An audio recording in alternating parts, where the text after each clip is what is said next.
Hello, everybody. It is me, your dear old Uncle Otter, but I'm not just your otter.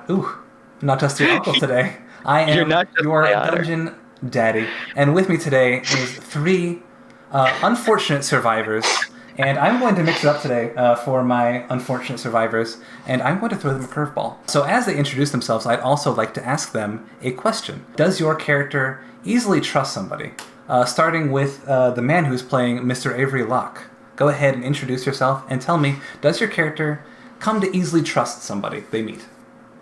Hi, I'm Guy. I'm playing Avery Locke, the young, handsome professor, and he's probably too trusting. Probably too trusting. Very nice. Okay, moving right along, Ms. Desdemona. You can go ahead and introduce yourself and tell me, is your character, or was your character, trusting? All right. Well, howdy, y'all. My name is Mari, playing the role of Desdemona Valmaris. I would have to say Desdemona, I would say that she was a trusting person, but due to circumstances that were beyond her control, that were unfortunate and unpleasant, she was probably less trusting and constantly looking over her shoulder. There's only one person she can rely on, and that's her. And potentially the spirit board she carries. Very nice. You're welcome.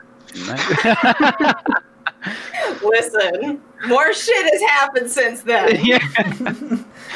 And last but certainly not least, Mr. Jeremiah. Jeremiah, go ahead and introduce yourself and tell me, do you believe that your character is easily trusting to people he just meets? Hi, I am David. I'm playing our middle-aged farmer, Jeremiah. And I think he is trusting. I'd say he errs on the side of trusting, yes. We're all He gonna die, wants to aren't we? believe in the good of people. Although, with current events, we'll see. But especially with what's going on now, I think he has to be trusting, otherwise he's dead. Fair We enough. gotta rely on someone. Yeah, That's exactly. So with that being said, where we last left our survivors, they were just coming out of the mouth of the Malmoth sewers. They find themselves deposited on the lower banks of a river. They had just crested a hill where they became eye-line with both Malmoth and the Malmoth Outskirts, and much to their surprise, they saw not only was Malmoth burning, but the entire horizon was on fire with a low green dim. They had also met a very curious young girl by the name of Emma, who seems to have some strange powers.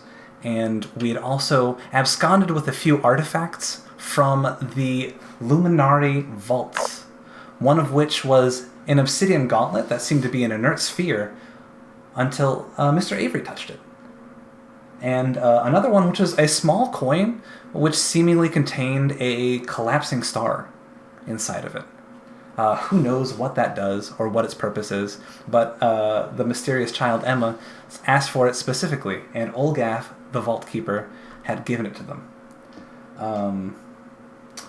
So, let's go ahead and jump in to where we last were. You see the skyline of Malmouth, once again silhouetted, but not by the setting sun like it was last time, but by a corona of fire tracing along every single building with long curling and uncurling fingers of flame that lick into the buildings and are slowly consuming them. Chief among them is the lighthouse that always seems to be a staple of Malmouth skyline. Of course, the Great Dome on Crown Hill. And of course, the ever-present Valmaris Estate, one of the largest buildings in Malmouth proper.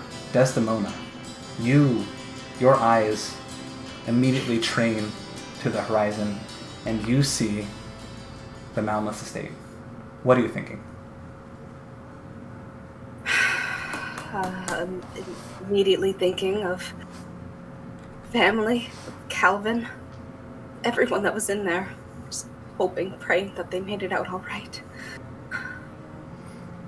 It can't be them. I can't bear to think that they would all suffer. With that, we are whisked away to a more pleasant time. 3 months prior, we see Desdemona in her natural habitat, happy and healthy in the Valmaris estate. What are you doing on an average day, middle of the day? Probably out with Evangeline, taking a nice walk, enjoying things as they are and as they come, just window shopping, or maybe going through a short lesson of proper manners and etiquette, and just taking the day as it is. So taking let's it say as a blessing. you are just coming from a manners and etiquette lesson with your dearest Evangeline. You are walking down the streets of Crown Hill, the soft city streets, smooth against your feet, the sun brightly shining, kissing your skin gently, and a carriage pulls up, and out steps your loving husband, Calvin. And he grabs you by the hips and grabs you close, and kisses you on your mouth, and says, Desdemona, the most wonderful thing happened. First of all, and he pats around his jacket, says, Magdalene made the most incredible poster I've ever seen. And he unfurls it one corner at a time. It's right now just a small square. Unfolds it, unfolds it, unfolds it, and shows it to you.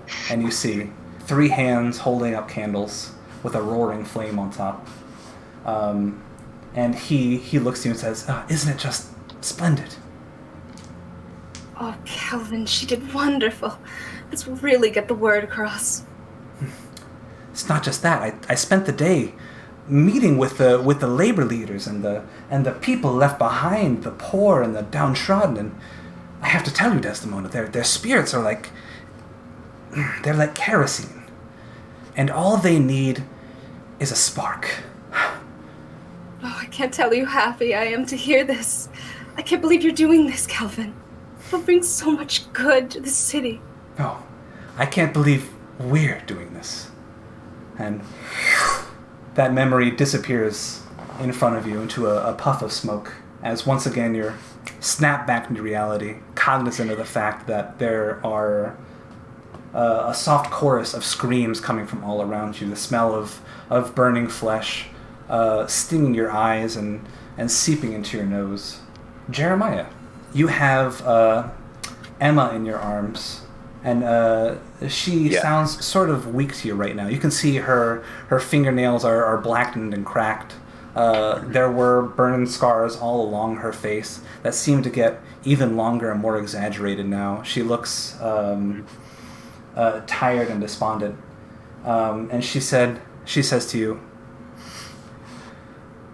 we should be safe here for the time being, but we cannot dawdle. We have to get as far away from Malmoth as possible. But first, you must staunch your bleeding. And as you sort of look down, you do see scrape marks deep inside of your stomach underneath your armor, sort of trickling with blood. You see great gashes across your neck and down your chest from where fingernails dug deep into your flesh. How's everybody else looking? Locke, you okay? Desdemona? Yeah, I got unscathed. Good. I will manage. Are you sure? Yes, I'm sure, thank you. All right. Let me just bandage myself up real quick and we can keep going. And he will do so. I don't think he has any actual bandages unless he managed to get some from the Luminari vault. So he's probably just like taking, ripping off like spare cloth from his shirt or something, and just blotting what he can, binding what he can, just to keep himself from getting any worse. Yes, wonderful. That's what I assumed. You just take some simple cloth, some improvised bandages, staunch the bleeding. And this is just a simple way for me to tell you that you can use one of your hit die right now to gain a little bit of health before I put you back into the ringer, so to speak. Sure. Let's see. That is 1d10, I believe. While he is doing that... Ooh, a 7. I'm up to full. Very nice. Mr. Locke, Professor Locke, rather. What are you doing at this time? Probably help him look over the wounds. I don't think they really need me, nor am I particularly good at patching up people. But, Locke's going to want to make himself feel useful. As Jeremiah is patching up his wounds, you're looking close. You can tell that that he got all the areas that he needed to. You found one sort of errant scratch that was seeping blood on his side that he wasn't quite cognizant of. You pointed it out to him, and he was able to bandage it up nicely. You see Emma walk past you up to the crest of the hill that you were standing on, and she is looking back forlorn towards the gates. And as she's passing by, you can hear her sort of muttering something softly to herself and thumbing something in between her thumb and her index finger, just looking down at it intently and just sort of repeating what seems to be like a mantra to herself again and again. Real quick, is Desdemona looking like she could use a little bit of strips of cloth, as it were? Well, because we leveled up, does that mean my health goes back to full or not? I'm actually not sure what the rules are. I think your health should remain damaged, but you'll get the level as... This ain't World of Warcraft. Okay. Well, I'm only a couple points down. I'm not, bloodied or anything. So she's probably got, a few scratches or something like that.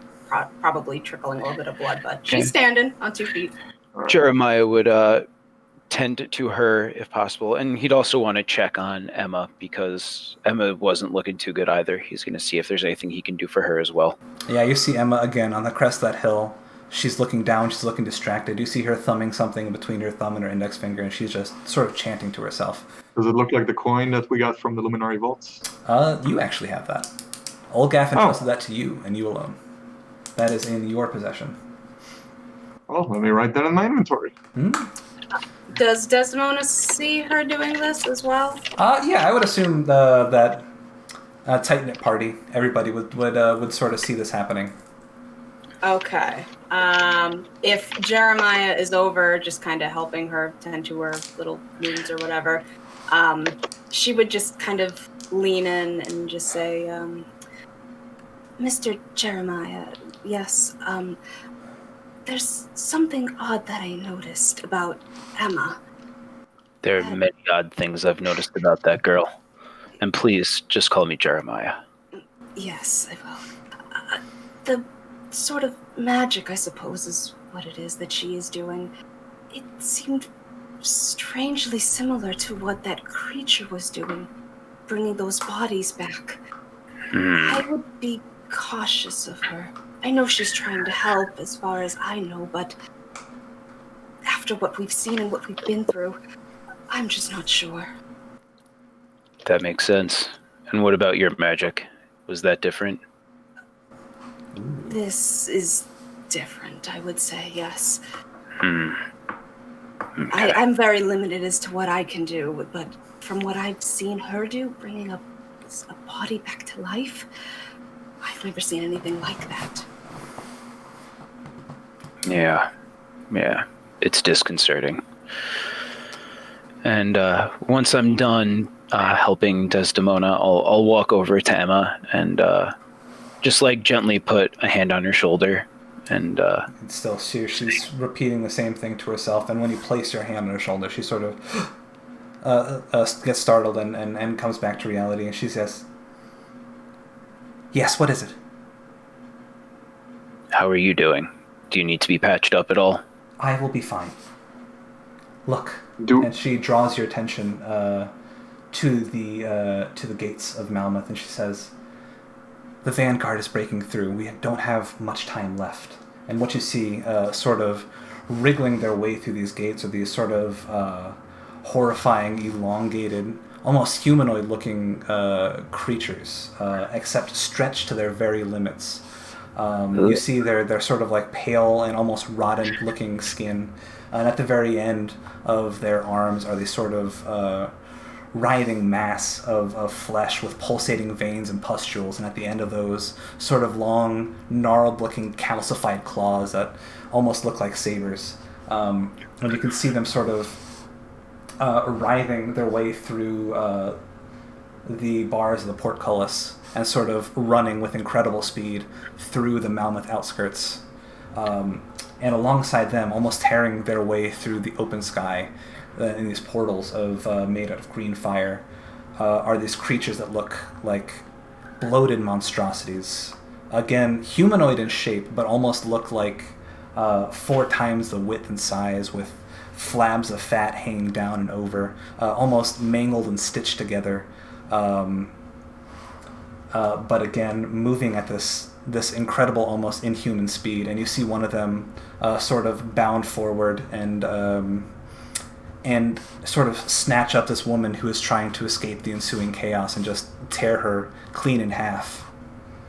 And there are men, women, and children fleeing Malmoth Outskirts en masse. You can see some of them made their way from Malmoth proper and are now sort of trickling their way through the streets, except cutting off their path are these sort of massive spires of flesh that protrude from the ground. And you see their writhe all the way up to their sort of spire with human hands. And you see they sort of lurch forward and grab a man before violently shaking back and forth, ragdolling this man until you can tell that just about every bone in his body is broken. And amongst that chaos, you see 3 men. Professor Locke, you would recognize one of these men as the man who had dismissed Margrave with the seal of the Emperor. Again, just to recall his visuals, he has sort of this stringy, long, curly hair that's roughly shoulder length. He's dressed in this navy topcoat with gold clasps, almost as if he's flaunting his wealth. And on top, he's got this wide-brimmed hat and sort of a cloak billowing on underneath it, as if he's got his evening clothes. And half of his face... Sneering fellow, if I recall. That's exactly right. Half of his face is sort of drooping down, while the other half sort of has this twisted smile. And next to him are 2 other men, to put it lightly. One sort of short and stocky, wearing what you would recognize as crown guard armor. Sort of big, thick, and wide, dressed from head to toe in this sort of silver and gold armor, with sort of green smoke and fire seeping out from the cloistered eye holes, holding a great big battle axe wreathed in green fire. And another man who is sort of lithe and gaunt, with a metal mask in front of his face and a sort of saber at his side, again tipped and drenched in that same green fire. And you see the man sort of lean over to his compatriot, the one in the crown armor with the battle axe. He goes, "Bosco, let us celebrate the glorious dawn with a little party favor. Alive, if you will."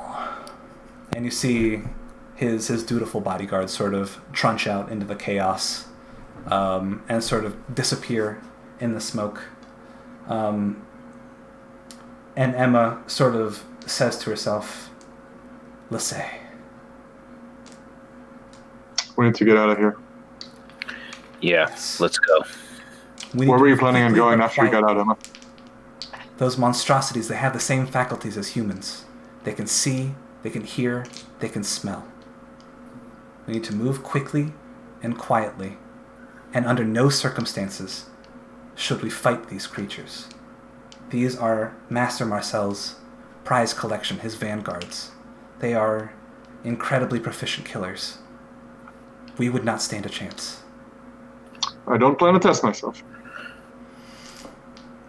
Jeremiah will remove his chainmail if we have enough time to do so that he's not running around like ching ching ching ching ching ching ching ching ching to help be quiet. If we don't have unless you're leaving it on the ground, it's gonna chink around in your back then. Question about chainmail mechanically in D&D 5e. Does that, like plate mail, have the same sort of stealth deficiency? I believe so. Oh, I grabbed the monster manual. Wrong book. No, I will double check. We don't need to look it up. That's fine. So what's going to happen is if you leave your chainmail behind, I am going to give you a proficiency in stealth for this encounter, this sort of soft encounter. And let me explain how this encounter works. You guys are going to have to make a series of checks against my encounter table. Whatever encounter I roll, you're going to have to tell me how you deal with that encounter.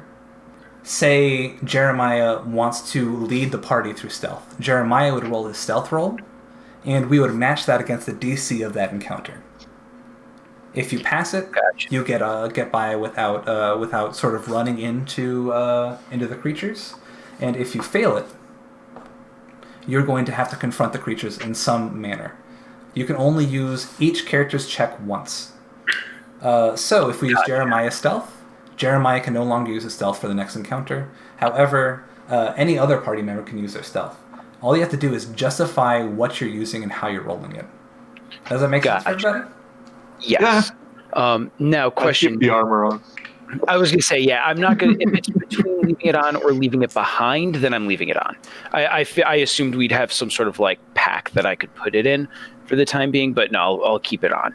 Yeah, one thing I should note is that this is a chaotic, almost battlefield-esque situation. There is a sort of soft layer of sound of crackling fire, screaming, horrible grunts and groaning all the way throughout. So a little bit of chainmail sound is probably going to get lost in the ensuing tapestry of noise around you.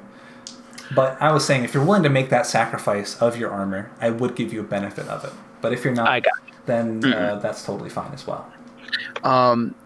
What I would suggest, I think what Jeremiah is going to suggest, I think once we find some place where stealth will be easier, that's when we can start slowing down and try to lose them. But for now, I think just getting out of the city priority. Like far away. So with that being said, I think Jeremiah kind of like kneels down with his back to Emma, implying like piggyback, like hop on.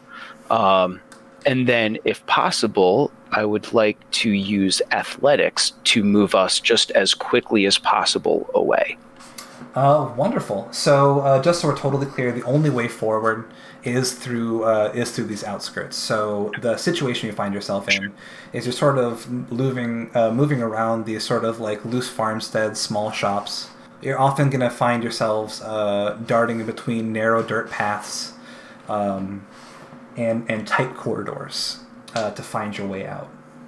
Okay. So these are basically the parts of the city that are outside the walls. Exactly.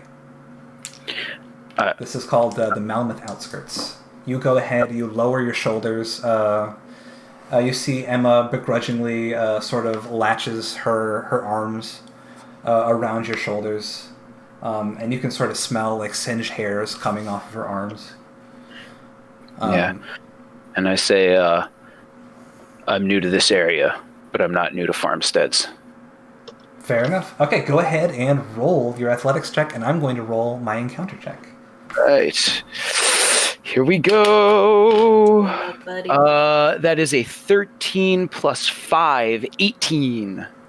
Math checks out. With incredible speed, Jeremiah is able to move not only himself, but Emma through the din and the chaos, and following him, Professor Locke and Desdemona are able to cut a clear path through. You guys move through the streets. You can hear sort of people getting slaughtered and spattered behind you, and you eventually find yourself to sort of a tightly knit row of houses that don't really have any gaps in them, all side by side, sort of forming a nice, tidy little wall. Real quick, as Emma is on your back, I would like for Jeremiah to make a perception check for me. Sure. Let's see. Ooh, 18 plus 1 is 19. I'm loving these die. You can tell that Emma is sort of trying to keep this to herself, but you can hear softly in her ear, "My name is Emma Stacks, daughter to Robert and Frances Stacks. My name is Emma Stacks, daughter to Robert and Frances Stacks." And she's just repeating that over and over again. So you guys find yourself up against this row of houses. I'm going to make my encounter check real quick. Very nice. You see these three sort of gangly claw monstrosities raking at a few now long since dead and mutilated corpses, sort of just again digging and digging, flaying flesh, spraying viscera into the air, not seeming to pay anything else mind, but they are sort of blocking the simplest route forward. Who would like to make the next check, and with what? I would like to kind of approach the houses and see if there's a path through that may not be immediately apparent, perhaps using investigation. Go ahead and roll that investigation. Well, my investigation skill is good, but my roll is a 3. So total of an 8. Okay, you try one door, it's locked. You try a second door, it's locked. It seems like this one's sort of barred from the other side. You try the third door, it opens, but there aren't windows or doors leading to the other side. It's just a very simple sort of hovel. One single room, a bed, a few chairs, a stovetop, and really that's it. No immediately discernible way through. It seems like the only way through is past these creatures. I kind of like signal with my head towards the creatures and draw my gun. I kneel down again, let Emma get off, and I just pitchfork, grab the rain barrel lid shield. I do want to emphasize that you don't have to kill these creatures. You just have to get past these creatures. Okay. So I think I'm not saying I'm forcing you into a battle to the death encounter.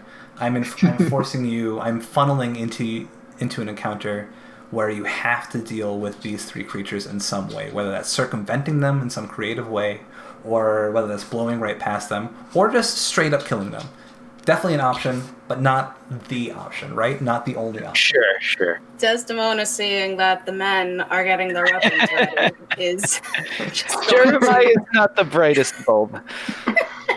She's just going to put a hand up and just put a finger to her lips like this, and she's going to place the board that she's been holding close to her down, and from the beneath her dress collar, she's just going to pull out a necklace that she has had concealed. It's a crystal in the shape of a heart, and she just kind of places it down on the board, and she kind of runs her hands in a circular motion and mutters a few arcane words. And when she looks up in a certain direction where the creatures are currently, she's going to cast Silent Image. Ooh. Okay. Nice. So what I'm going to say is that for the rest of this encounter, you cannot use your spellcasting modifier to circumvent the DC for any further encounters. Nice. So you go ahead, you take your crystal necklace, you move it over your board. What words do you spell? I was going to say distraction is too long. I guess just image. Just the word image. Just image.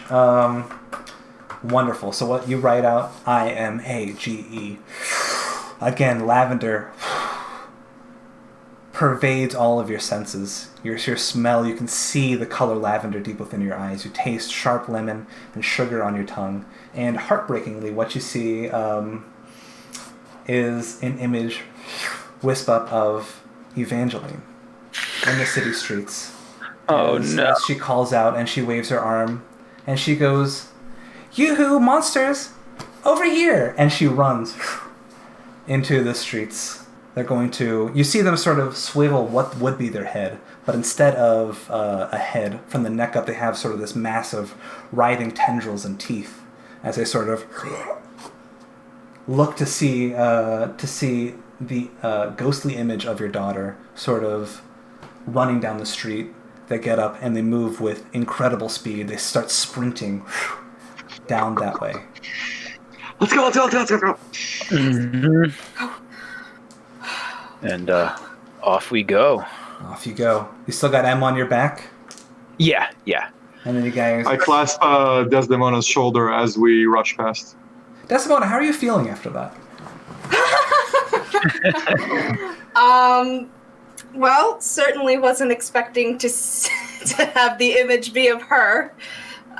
So seeing her in a physical form just momentarily frozen, but immediately snaps back into present, knowing that the danger is being distracted and taken away, and she just has to go. I think I messed that up because you cast silent image, right? And clearly image is not silent. But... Maybe mouthing the words. Yes. So the next encounter. Oh, very nice. You guys come up into a sort of empty city street, and it looks to be almost deafeningly silent here. You seem to have found this one sort of calm area of the Malmoth Outskirts. You can again hear the crackling fire, distant screams, and hollers. It's surprisingly serene in this area. Quiet. Perhaps a little more quiet than could have been expected. as the classic phrase goes. Yeah, exactly. Do you think we should try and rest here, or are we still too close? It seems like we gotta keep moving. The monsters will keep swarming. Yes. Emma says, "We cannot stop. We cannot rest. The vanguard will not stop." Shit. All right. Does anyone... But what this means is that this encounter is essentially a free pass. Sweet. Okay. Next encounter coming up. Fantastic. I don't like that face. I don't like them. Sorry. Yeah. I was just really hoping this encounter would come up. As you guys are moving further down. I choose to sacrifice David. What? Say that again? What? Nothing. Jeremiah, you feel your heart stop. Weird, right? No, I'm just kidding. You go ahead. You're navigating the city streets, left, right. You're eventually worming your way towards the edge of the Malmoth Outskirts. You can tell you're a little bit more than halfway there, and you come across a rather large homestead. And inside, you can hear the voice of a woman screaming. She's going, "No, stop! Get off of me! Get off of me!" And moments later, the door bursts open, and you see, clad in armor, Lissay's right-hand man, Bosco, just sort of dragging a woman by her ankle and sort of just trunching through the streets. Just moving forward, not really paying you any mind. And you see she's thrashing violently and sort of clawing at him if she gets a chance, but he's in armor and he's not really flinching at all. I think you all just hear Jeremiah say under his breath, "If somebody needs help, you help them." And Jeremiah, there's a girl on your back that needs help. You're right. Emma, get off. You too. With a great amount of hesitancy, she drops to the ground, sort of weakly, and you feel the weight of her off of your back. Jeremiah, you can't help this woman. I have to try. And there are thousands of people dying back in the city. If you're not helping them, you can let this one go. We need to get out of here. Jeremiah, it's up to you. What would you like to do? I say, keep her safe. Good luck. I don't turn my back on people who need me. We need you. Can I ask for a persuasion roll? Is that all right with you, DM? You want to try to persuade? No, I want Avery him. I want Avery to persuade Jeremiah. I will tell you what. I will let you roll the persuasion, but I'm not going to hold Guy to that persuasion roll. Does that sound fair? You can roll to see how persuasive you are, but at the end, Guy sets his own DC. No, I want Guy to roll for he wants me to roll. I want Avery to try and convince Jeremiah to ignore what's happening. Then very good. Then same rules. Jeremiah, you are not beholden to his persuasion roll, no matter what it is. I'm gonna let me say the DC that I've got in my head, if that's right. That way, I'm not metagaming this at all, right? Sure. I'm thinking a DC 13, something reasonable but not super easy, because he does understand that you do make a good point. What is the roll? 18. Okay. Yeah. Okay. I think you just see Jeremiah kind of flinch a little bit, he just furrows his brow and frowns and just sighs. Fuck. All right. And he takes Emma again, and on they go. But he does not look happy. Emma is back on your shoulders, but she can feel your shoulders sort of slump under her weight just a little bit more than they were, as the weight of what just happened hangs heavy over Jeremiah, as you see Bosco, illuminated in green, with the woman's screams and thrashing, get just a little bit more quiet, and a little bit more quiet before eventually becoming entirely silent in the night. And you guys move on. Ever closer to the edge of the Malmoth city outskirts, more than 3/4 of the way there, you can tell that the worst is behind you at this point. Except as you move forward, you see one final obstacle sort of blocking your path. One of these sort of grotesque creatures, again, roughly 4 times the width of a normal human. Fat flaps hanging over fat flaps, hanging over fat flaps, seem to be roughly stitched together as you just see it sort of chasing down people and crushing them against palisades, or picking up people and just chewing them in half with a single bite. You see there's a group of let's see. There's just one person sort of backed up against a wall, and you see this monster is about to lunge at this person. I mean, Locke wouldn't stop. This is the same sort of deal. What would you guys like to do to circumvent this situation? If we try to move by, is it likely to notice us and go after us? I can't tell you what's going to happen, but I will tell you that logically, these are creatures of instinct, as what Emma told you. It will generally go for the biggest mass of people. And right now it's focused on someone right in front of him. Exactly. Right in front of it. So I think Jeremiah doesn't actually feel the need to help this one, because no matter what he does, poor person's just dead no matter what. So I think we should take this opportunity while it's distracted. Go around. What's the surrounding area like? What kind of are these still just more like farmsteads and things like that? You have since sort of made your way from the biggest mass of farmsteads and houses and lodgings. It's now very, very scattered and loose. You see a few houses, but it's mostly just a few small palisades and just an open road beyond this creature. Would Jeremiah... Nah, I can't find a way to finagle it. I was trying to think of a way I could use survival, but it just doesn't seem like that would make sense for anything. It's fine. All we got to do is justify whatever check we're using and then roll that check. Survival in that he's not trying to be sneaky, but he knows enough about animals in general. Even though these are obviously monsters, they seem to be behaving like animals, and he knows that while, an angry animal is focused on something else, that's your chance to, either escape from it, or, if you're hunting it, that's your chance to take the shot or something like that. And seeing that this beast is distracted, he just says, maybe it's like looking around, and then it sets his eyes on this guy, and Jeremiah just says, now. And I'm going to tell you exactly what happens, but just go ahead and roll. Oh, no. No, don't say that. Nope. That's a 2 + 3 for a 5. Oh, David, you're killing me.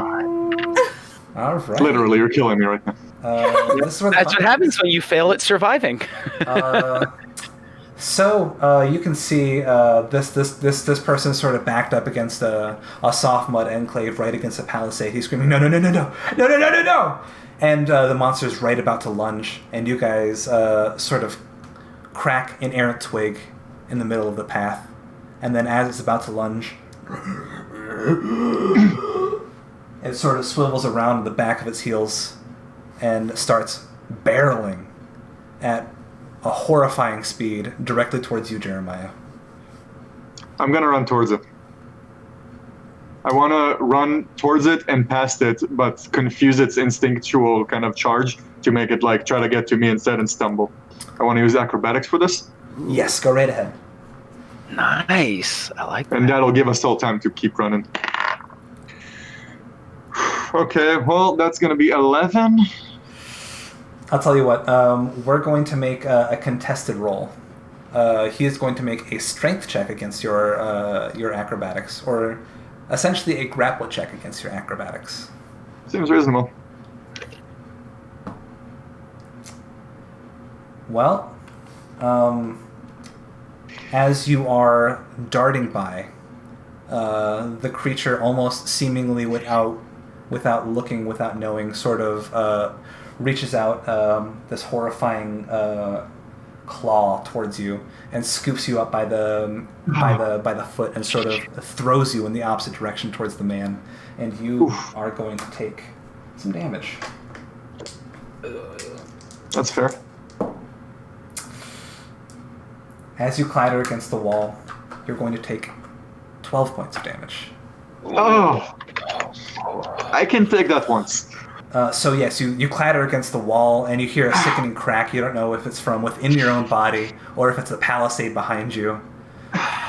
But the good news is that this creature is not focused on you. It is focused on the 3 people in front of it.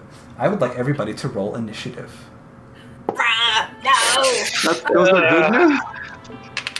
It was a great attempt. Jeez, another 2.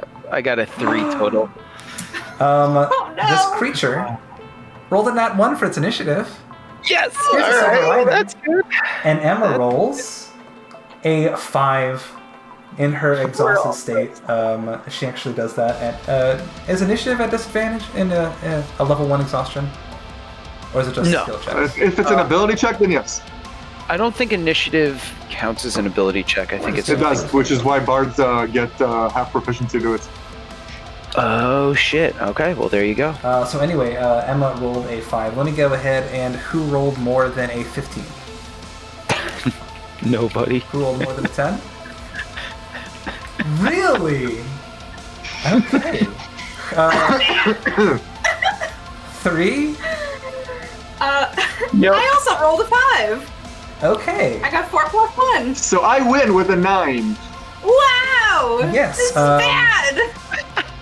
Surprisingly Oh, yeah, enough, yeah. you get thrown against the wall. You hear the sickening crack. What are you going to do? What I'm going to do is I'm going to lie there for a while, but take out my gun and, focus and fire. Okay, go ahead and make an attack. Instinctually, I'm like, oh, it's battle. Ow! Ah! You see this man sort of cowering next to you, sort of catatonic almost. Just He's sort of, not my priority, frankly. Yeah. I'm gonna be real honest here. didn't think it would be, but Okay, well, apparently I'm a good shot when my back is cracked. I got a 20 to hit. whew, that hits absolutely. All right. Roll for damage. Damage, ooh, baby! Damage is 15. Whoa! Oh, Wow! Solid. You can do that much damage at level 2? I can do that. Is that your radiant? Your Again, people at home, this is not homebrew. This is not I'm homebrew. not cheating. Question. It's not even what multi-class. class is Avery like? 15 The way you- I just rolled really well on a very regular. Wow. Yes. You aim your gun. This is your special bullets, right? Yeah, my special You force reach into your bullets. satchel. You bring out your faintly glowing bullet. Load it in the chamber. Aim. Fire. Pierces through the night sky, and you see a massive chunk of flesh explode off of this creature as it swivels around and turns towards you. I wince more at the kickback from the gun than at anything else that's going on right now. You feel the kickback of the gun sort of shake through your body. Like hitting my Definitely spine, Feel something in this area. Yeah, something's cracked. Is correct. Wonderful. So next is, surprisingly, with a 4+1, is going to be Desdemona. Oh boy! Alright, well, seeing that Avery is literally backed up in a corner here, Desdemona is going to extend out her hand in her palm and cast an Eldritch Blast to try to get this thing to, fucking stop. Yeah, Spear of Lavender coalesces in your hand. Make that attack roll. Yeah. Okay, 17? That hits. This is a big guy, this is a beefy guy, it's not a fast guy, as far as dodging out of the way. So, your Spear of Lavender shoots through the sky and makes contact. Roll for damage. Cool. Cool. All right, so that's going to be 8 plus 3 damage. So Oh my god. Nice. I need to maybe make these encounters a little bit harder. You guys are kicking butt. Someone got agonizing blasts. All right. I Real honestly quick. did not expect this, but you can tell that this creature is bloodied. It is sort of seeping heavily from its gaping wounds, not only from the radiant blast that Avery Locke did it, but you also blasted it sort of right across the shoulder blade and neck. As you can see, that sort of pustules and white pus sort of oozes out of it. So, real quick, this may be relevant to stuff. Of the 15 damage, it was force damage. It was a force round, but 2 of it was necrotic damage. 2 of it was necrotic damage. I am not. And I'm certain. wondering how that interacts with this creature. I'm going to be honest, I did not think about how that would react with this creature, because this is a homebrew creature. Ooh, This is homebrew. So, Okay, figured I'd throw it out there. yes, I think for now we're going to say that it affects it regularly. What I'm going to do is I'm going to figure out how much vitality resistance this type of creature has. Oh yeah, we're gonna have to do some lore thinking. We'll do a little bit of Grim Tools action.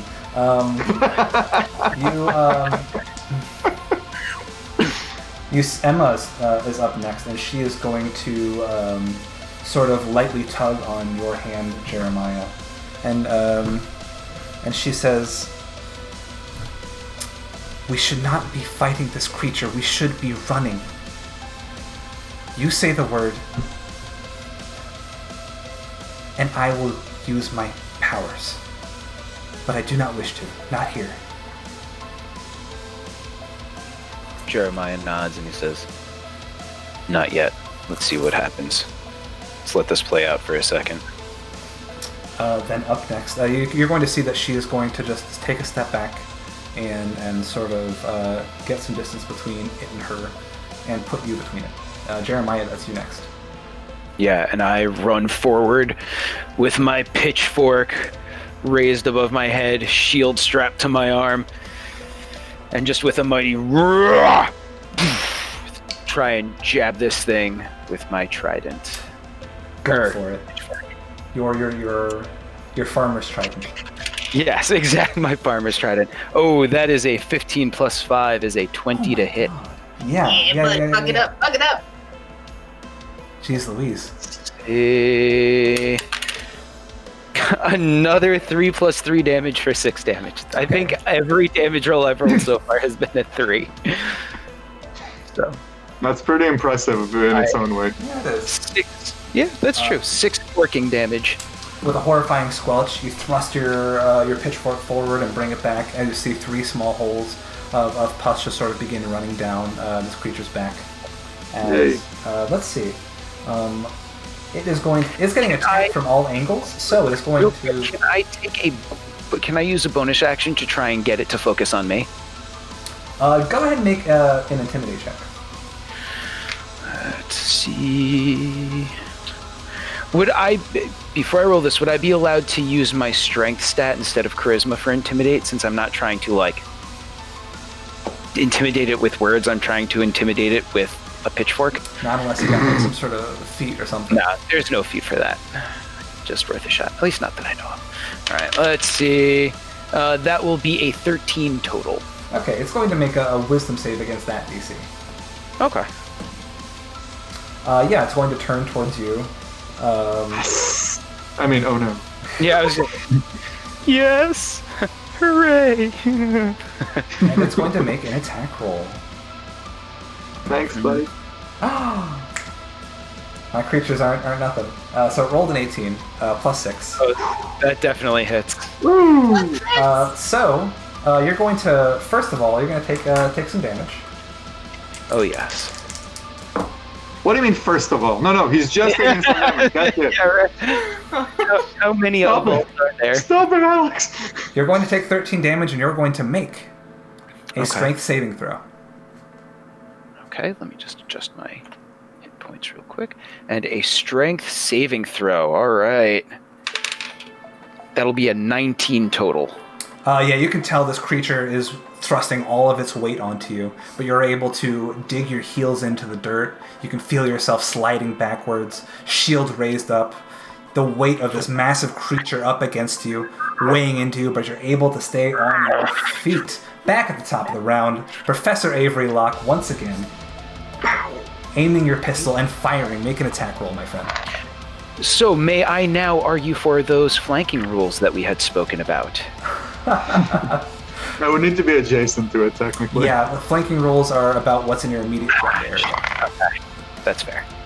But Alright, yes, so those does are... 21 beat the armor class? Does it? I don't know. Roll damage. It's gonna be 6 force, 4 necrotic.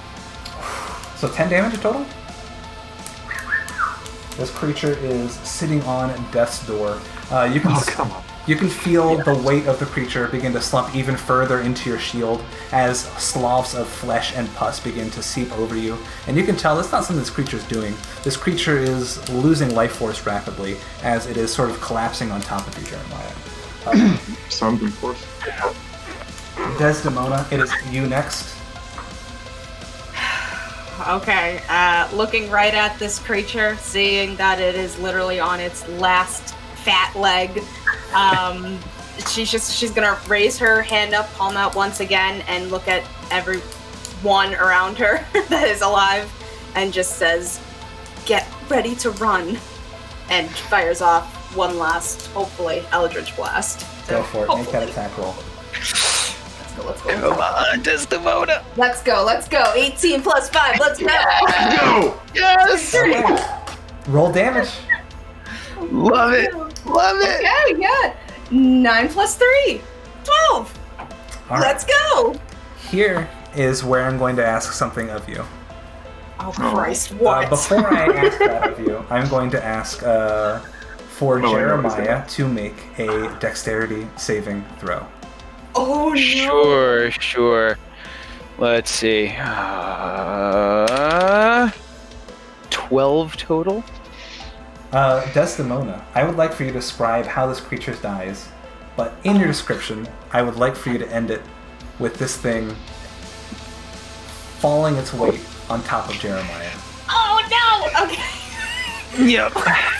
You know what? I thought you were going to have her hit me with the Eldritch Blast, so this, I'm okay with it.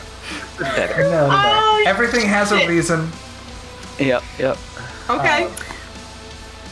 Well, as the lavender lilac colored beam of eldritch energy escapes from her hands and makes contact with this creature, Desdemona starts to smile, seeing that she actually managed to kill this thing, but as the creature starts to tip and waver and she sees the direction that it's starting to fall, her smile just dissipates and she just goes, "Oh shit." Amazing. Alright. That is amazing. Okay, you got off pretty light there. You are going to take 8 points of damage. Me? Johnny left? Yes. Oh, yeah. Okay, good. And you are now pinned under the body of this creature. So normally this would be the last encounter roll that you would have to get out of this area. It could remain that way if you guys find a clever way to get Jeremiah out from under this hulking flesh monstrosity. If not, you're going to suffer another encounter roll. Oh, okay. You see Emma look to both of you. Avery sort of slumped on the ground, clearly aching from head to toe. Desdemona looking shocked by her own power. She goes, "How do we get him out?" I get up slowly, and my green, like my black obsidian-ish gauntlet glows with a brilliant green energy as my body kind of realigns itself a little bit. Nice. Oh, so you're healing yourself? Was that the... Yeah. I'm throwing myself a few hit points. Let's say 6 or so. Okay. Let's say 6. Yeah. Let's say. Green energy sort of seeps in. Oh, no, sorry. Let's say 9 or so. What? Ow. Though whatever class you are is incredibly powerful. Yeah, you feel the Whatever energy class I sort am, of I can cast. I sure can cast Cure Wounds. You feel that energy sort of seep through your body. You can feel the bones within you. Your snapped ribs sort of realign and crack back into place. Yes, it hurts. That would but feel then- better. You're back on your feet. You can see still this man, even though clearly out of the man who is sitting next to you, clearly out of immediate danger, is just sort of sitting there, wide-eyed, muttering to himself. Please no. Does he look please. strong? No, I have a family. Please don't kill me. Does he look strong? He. No, he looks a below average strength. All right. So what I'm gonna do is I'm gonna walk up to the giant bloated corpse and say, "Hey, little Mars," and I'm gonna shout just in case he can't hear me. Jeremiah, when I say push, push, and we're gonna try to assist him in his athletics check. All right. Okay, so what's going to happen is I'm going to treat this as a help action for Jeremiah. Sweet. You would normally get a disadvantage on your athletics check, so the advantage is going to cancel out. You're going to get a regular athletics check to try to push this creature off of you. Here we And go. push. Natural 20, baby. Wow. For a total of 25. In a feat of Herculean strength, or should I say, in a feat of Menhirian strength, you can feel. Hey, I'm getting it right this time. You can swear, Avery, looking at the bloated corpse of this creature, you can swear that it lifts off the ground for the briefest second as Jeremiah heaves, and as you see the creature slump over. And Jeremiah stands on his own 2 feet, covered in viscera and pus. I hand him my hand. I should have been a farmer. I give it to him. I give his hand. Thanks. Ugh. Give me just 1 second. And I would like to use second wind. Use your second wind. Go for it. Yeah, when you gave us that chance when we left the sewers, did that count as an actual short rest, or was that just a hit die you were tossing to me as, throwing me? It comes from your hit die pool. No, but I mean, does that count? Like, did that count as an actual short rest? Because if it didn't, then I don't have my. Oh, then never mind. Then I don't. Yeah, sorry, my, that was not an actual short rest. It was what I'm calling a breather. Yeah, I got you. Okay, that's fine. In that case, yeah. So on a scale of like 1 to 26, Jeremiah's looking about a 5. He's looking really hurt and unhappy. If you will. Emma looks to you and says, "If you're okay to walk, we must leave now," as she gestures back towards the city to see a writhing mass of creatures and misery just sort of slowly marching out towards this area of the city. I kneel down and I just point to my back. And once again, she gets on, and you again hear the muttering, "My name is Emma Stacks, daughter of Robert and Francis Stacks." And I just say, "Ugh, Alley-oop." And get I to throw a rock at the cowering towns dude as we leave. yeah, go ahead and... to maybe jolt him to his senses. That's all I can think of. So first make an attack roll, and then make a persuasion roll.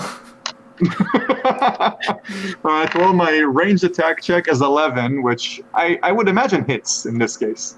Yes, it absolutely does. You see the rock sails through the air and thunks him on the head. And then persuasion is 14. Persuasion is 14. Yes, you can see this man sort of shakes himself out of it and sort of sprints towards you guys and says, "I can't believe you killed that thing." Yep, neither can I, but we need to keep moving. So get yourself to safety if you can. Can I come with you? Sure. I don't see why not. Thank you so much. I'll be much safer in your capable hands. Yep. Sure. And then Jeremiah just like spits out some blood, maybe like a molar, Yes. So with that being said, you push forward through the dusty, dirt-covered roads, and you now, instead of seeing cities or houses or farmsteads or shops in front of you, you see long, flat, open plains with much of the fire at your back. You have now gotten a veritable amount of distance from Malmoth proper. And Emma sort of says in your ear, "We need to find safety. There must be somewhere we can go." Well, I've got an idea for that, but I don't know if it's actually going to be safe or not. Matter of fact, I don't know much about the place at all, other than, well, I might have a friend there, and hopefully my daughter. So you guys are all... Tell me about your marching order. I'm assuming Jeremiah first, unless somebody else wants to.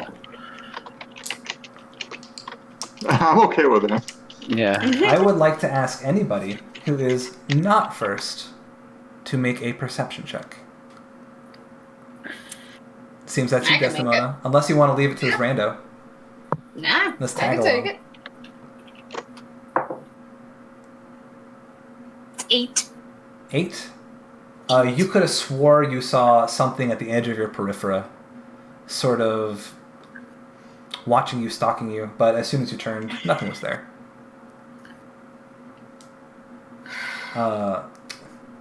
The sun is slowly now rising in the sky after this long, long night is behind you. The grim dawn has finally washed over Cairn. You guys arrive at the humble farming community of Barley Song Straits. But Sweet home. is not as you remember it, Jeremiah. Not entirely. It is, of course, barren. If you wouldn't mind, make a perception check for me. Or no, an investigation check. Okay. Ugh. Just him because he's familiar with the area? I would say just him because he's familiar with the area, but since you are familiar with the area, do it with advantage. Oh, sweet. He is not a very investigative person. We're going to probably ignore that first roll because that was a 3. Okay, 11 minus 1. Yeah, that's a 10 total. 10. The thing that really... there is an odd energy about it. You can't quite place your finger on it. There is a sort of an eerie stillness to this town, especially coming from the chaos and calamity that was Malmouth. Just how still and how barren this town feels as to what it was is a stark contrast. And perhaps that's the energy that you're feeling. But I think instinctually, you find your way to Jeremiah's now souled abode. Actually... Oh, no, you tell me, please. If it's all right, I think Jeremiah starts I start walking to my house because it comes naturally, but then I realize, no, it's not my home anymore. And I think I know someplace that might be safer. And I lead them to the grove, where I once also felt an interesting presence at the large tree there. Very interesting. You, I imagine Emma is still on your back, and you begin marching to the grove. Behind you, you hear a gunshot ring out. Echoes through the still sky. But you can continue on your way. I paused. Did it sound like it was close or far Very away? close. Very close. I don't think we keep heading in that direction. If you'd like, you can make... Stop. Anybody, in fact, can make an investigation check to see if they can pinpoint the direction that the gunshot came from. Can I assist one of them and just give them advantage? Sure. Because How are the you assisting? advantage would be better than mine. Yeah, I'll give... I think I hear the gunshot ring out, and I immediately think, like, all right, that's not the Joneses' gun.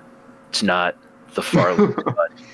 It's not. I mean, it's not that I know where it's Hold coming on a from. second. It's that I You're hear my on an whole- interesting thread here. I'm so sorry to interrupt you.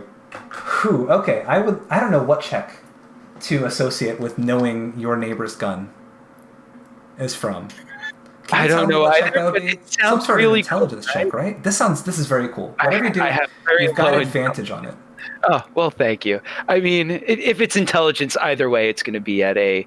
Ooh, how about survival? How about 'Cause survival? Roll me a How survival check. about with advantage. survival? Right? Survival fits.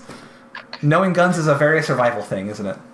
Well, the Hunter's first got one no was guns. that one, so thank you for that advantage. Let's see. 19 plus 3, 22. Good, because my investigation was garbage. Jeremiah, you know for a fact that is the classic one-chamber rifle that the Liptons, who purchased your farm from you, that was their gun. And it fired once. I think I say that was the Lipton's gun that came from my old home. Does it look like there's any fighting going on when... You guys are still rather close to the home. You can hear a sort of a soft sobbing coming from within the home, but it doesn't sound like there's a ruckus going on. Did the gunshot sound like it came from inside the house? It did. I know what's happening. Should we, I think Jeremiah says that. I know what's happening. You should we look hear into it?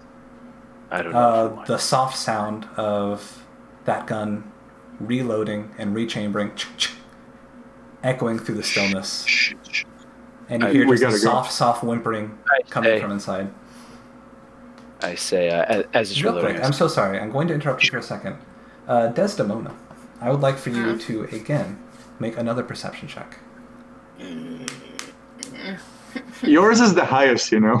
I know technically it is. All right, you know what? I'm gonna try it. Technically it is. Technically. Amazing. Okay, that was a better idea. Yes, so that was a 15 plus 4 for 19. Ooh, Desdemona, at the edge of the tree line, you spot a humanoid shape sort of staring at you before slinking back into the shadows. Who's closest to me? You feel the soft caress of Evangeline over your shoulders, and she says, "As long as you're with me, you are never alone, Mother." And we're going to shift back to Jeremiah. You hear again the soft reloading and rechambering of that gun. You hear a whimpering coming from inside the house, and you hear just nondescript voices. I turn to everybody and I say, they're either being executed or killing themselves. Well, let's go. He just nods and I open the door. Just barging in, guns blazing, right? Pitchfork blazing. You open the door, and it is, as you said, you see Farmer John Lipton standing over the corpse of his wife, sort of brain splattered against the far wall of your old home. You see the spot where Roland would sit in the corner with his chicken and just pet him, with skull and brain sort of softly spattered all about. You see a little bit on your old dining set on the kitchen table that you made with your own hands. A little bit, a spray of blood sort of gone from chair to table to the far wall. And you see Farmer John Lipton sway his gun back towards you, openly sobbing. "Jeremiah? Man, what do you want? You one of them? I swear to God, are you one of them?" John. "Empyrean what the- above, I will kill you where you stand." John, just put the gun down. "Are you one of them?" "Answer One me." of what? You know who I am, John. "They were gonna take us. I had to. I gotta finish this. I'm sorry." And he turns back to his son, who is cowering on the ground, and he aims the gun towards him. And John. "Empyrean, forgive me for what I'm about to do." I attack John. Can we preempt him? Like, can I shoot him faster than he shoots? We're going to try to yeah. kill Farmer John. Is that the idea? No, I want to try and grab the gun from him. I'm going to say these two things are going to happen simultaneously. I'm gonna try to shoot him in the foot if that matters. If you have a mechanic for that. Well, let's go ahead and drop your attack roll by 2 for targeting a specific part of his body. And if you roll low enough, you might stray hit Jeremiah, who is in the fray. Worf. Yeah, agreed. So let's solve this first. Go ahead and make your attack roll. Attack roll is 12, so 10. Your bullet lodges in the far wall, just right over, sort of right below. Actually, no, it's going to lodge right into the ground near his foot. That's going to startle him enough for Jeremiah to go in and get advantage for grabbing his gun. Excellent. Would this be athletics? Yeah, go ahead and make either an athletics, or you can make an attack roll and grapple that gun out of his hands. Whichever is better for you. The same. It's actually the same modifier. So Okay. that works. Yeah, same The modifier. proficient strength check. We're gonna ignore the natural 1. That was the first roll, and the second roll is a 15 plus 5 is 20. Yes. You see the bullet fires right into the ground. The sound from the chamber echoing through the small cabin. He's startled for a second, goes, "What the heck?" And then you snatch his gun from him. And he says, "Better you than me, man. Just please, kill us both. We don't want to go through this." Desdemona, get the boy, please. Come with me. She'll just gesture to the child. The boy, no older than 8, sort of whimpering, runs to you and just sort of bear hugs your thigh. As you can feel tears and snot sort of seeping into your morning dress. It's okay. We'll go outside. You go outside? Yeah. You open the door. Why do you ask it with that kind of tone of voice? Why do you ask these questions Come on. with these implications in them? What? How dare you? Go outside. What a concept. You take the boy by the hand, you lead him out the front door, and you see just an old man in the middle of the street, bleeding profusely. And he goes, "Oh, thank God, man, you gotta help me. They're coming for me, man, please." Desmona's just gonna poke her head back in and just say, "Gentlemen, there's someone hurt outside.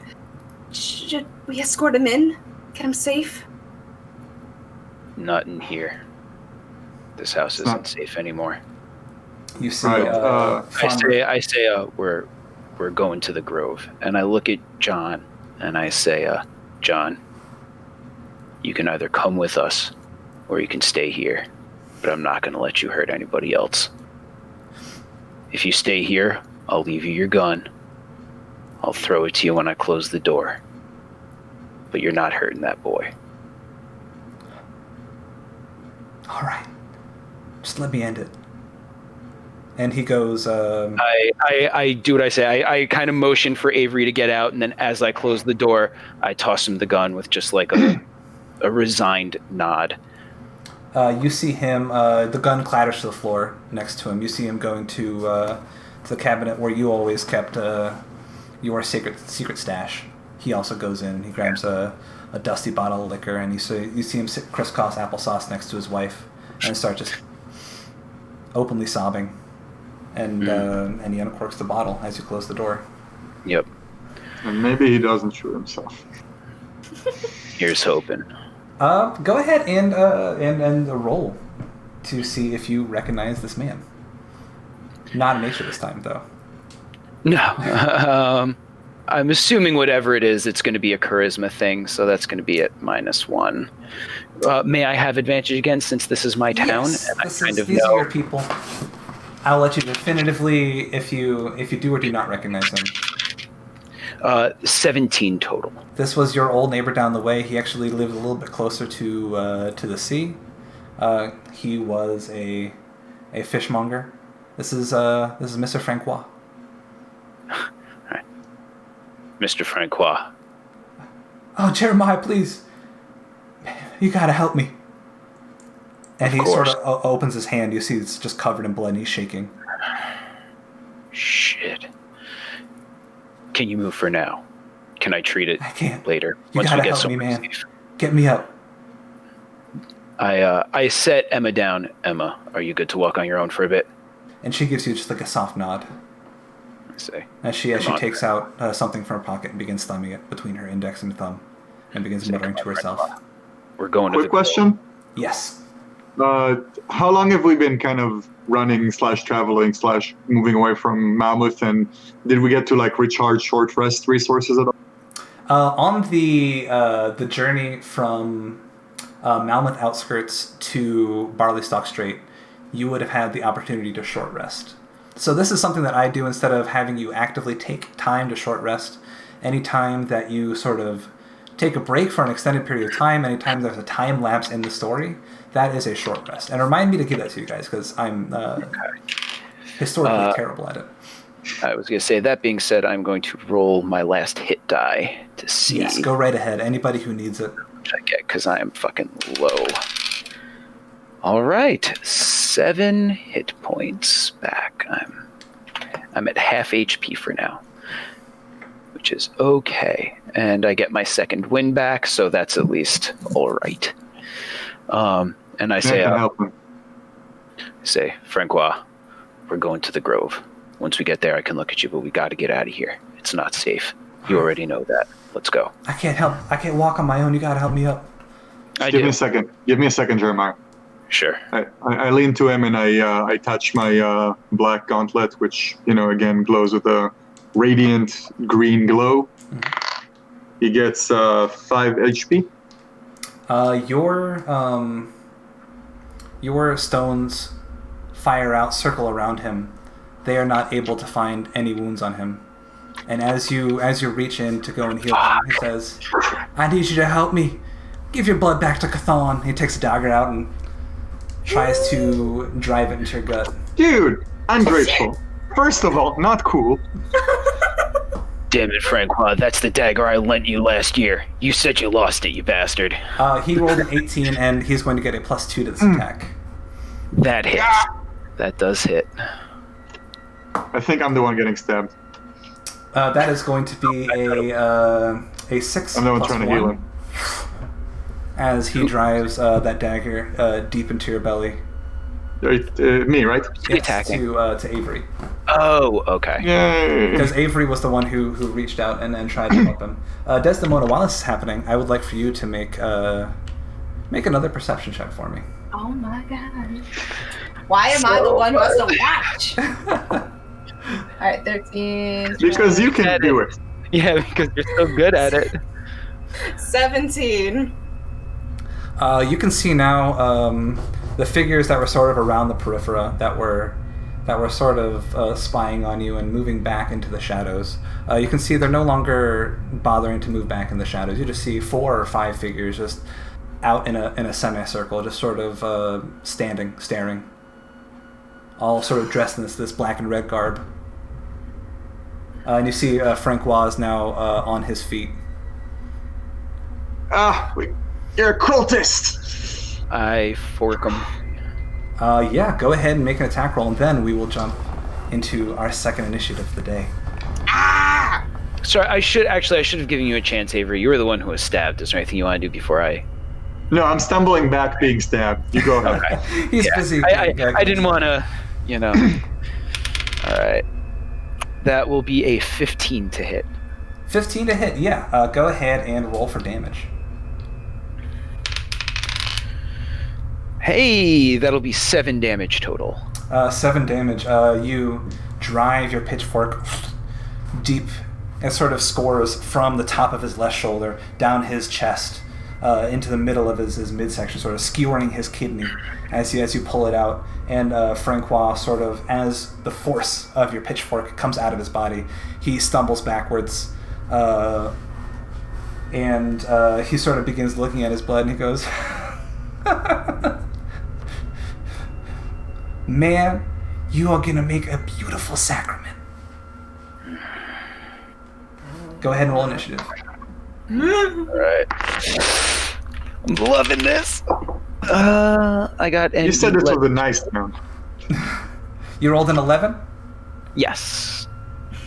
Or I got an 11 total. Rolled Wonderful. a 10. Desdemona? I rolled a 9 plus 1 for 10. Okay. Mr. Locke. My total is 20. Ooh, Oh. There we go. Nice. Oh, Okay. how the turntables. How the turntables. Okay, so, Professor Locke, you're going to see these figures just take in one solemn step, a step towards you, sort of closing the gap just a little bit. And you see Francois sort of laughing maniacally to himself and bleeding. Man, I bleed for the old one. My blood was his to begin with, and it shall return.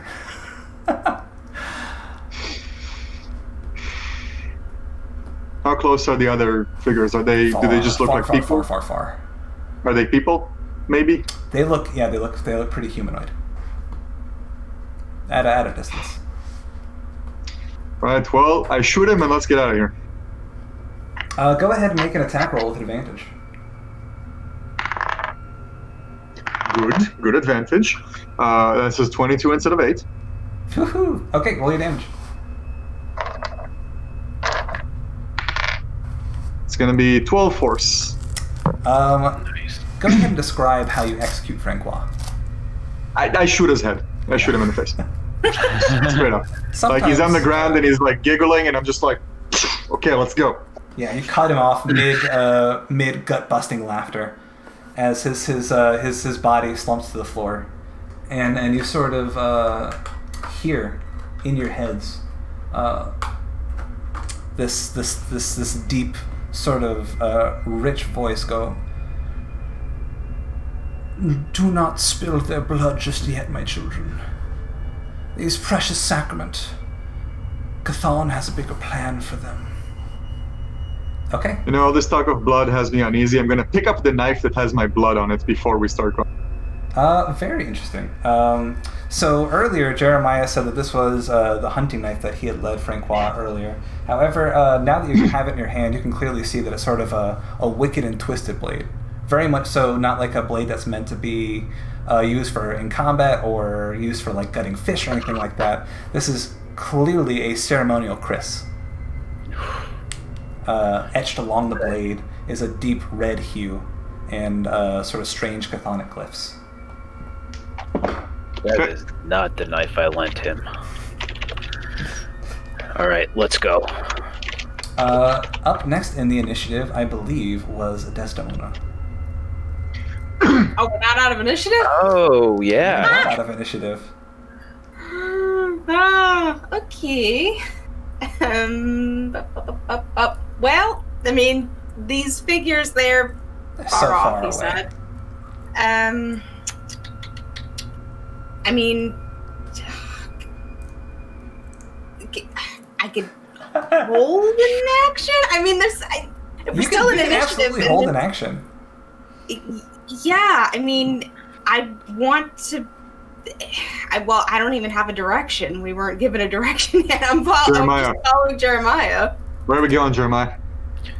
This way. Is it safe to say you all just hold actions until Jeremiah's turn? Emma looks at you and she nods. She says, "I am following your lead." That's a scary thought. All right, let's go. And I lead them to the grove. You start Doing my walking best. Oh, sorry, go ahead. in the direction of the grove, and standing right in your path is a man in a robe. Pale hands sort of poke out from underneath. Dark black fingernails, and sort of red etching all the way throughout. And it's So we just need to move standing through there. them to get to the grove. Stranger, I don't suppose you'd like to get out of our way. The figure remains silent.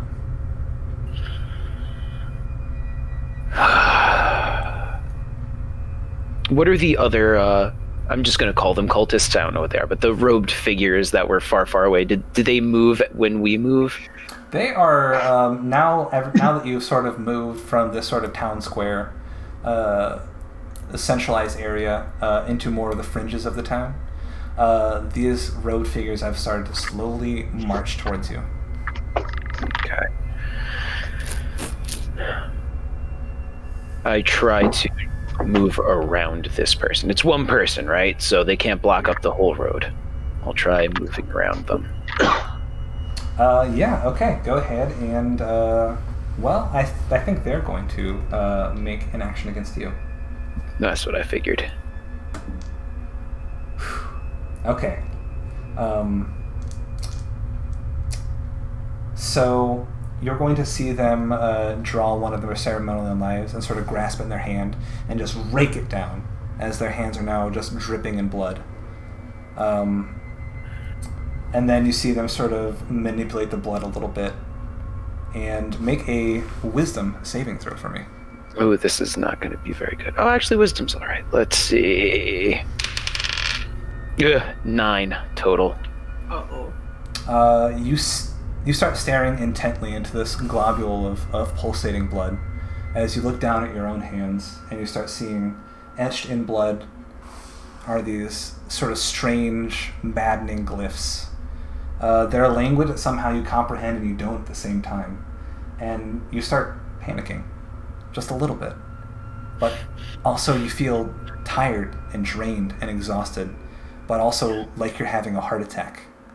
As further and further up your skin, you start seeing etched in blood, somehow on top of your skin and underneath your skin, glyphs, glyphs, glyphs, all the way up until one is on the center of your head. And you just feel drained completely. Well, that's not good. Do the others see the glyphs?